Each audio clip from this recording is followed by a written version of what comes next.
મિત્રો આપ જોઈ રહ્યા છો સાજી સમાચાર.live। હવે જોઈએ અગત્યના સમાચાર।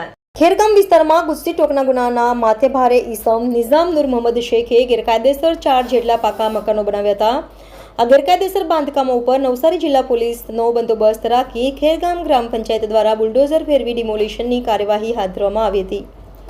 ખેરગામના કુંભારવાડામાં ગ્રામ પંચાયત હસ્તકમાં આવતી સરકારી જમીન ઉપર મંગળવારના સાંજે ચુસ્ત પોલીસ બંદોબસ્ત વચ્ચે ગેરકાયદેસર દબાણ દૂર કરવાની કામગીરી હાથ ધરવામાં આવી હતી। ખેરગામ વિસ્તારના કુંભારવાડામાં રહેતા નિઝામ મિયા નૂર મિયા શેખ પોતાના ગુનાહિત ઇતિહાસ ધરાવે છે અને તેઓ દ્વારા વર્ષો પહેલા ખેરગામ ગ્રામ પંચાયતની ગામતળની સરકારી જમીન ઉપર આશરે 200 ચોરસ મીટર જેટલી જમીન ઉપર ગેરકાયદેસર દબાણ કરીને 4 જેટલા ઓરડાઓ બનાવી દેવામાં આવ્યા હતા।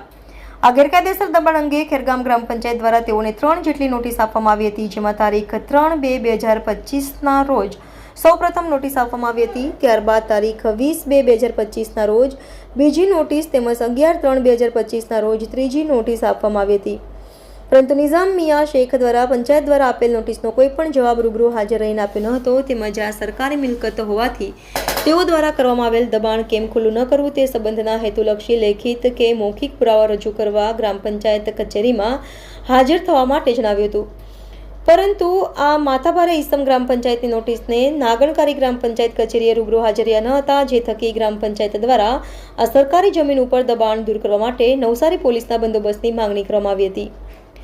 આ સમગ્ર ઘટના અંગે ખેરગામના સરપંચ જણાબેન પટેલને પૂછતા તેઓએ માહિતી આપી હતી કે ખેરગામ કુંભારવાડા ખાતે સરકારે જમીન આશરે 10 થી 15 વર્ષ પહેલા ગેરકાયદેસર દબાણ કરી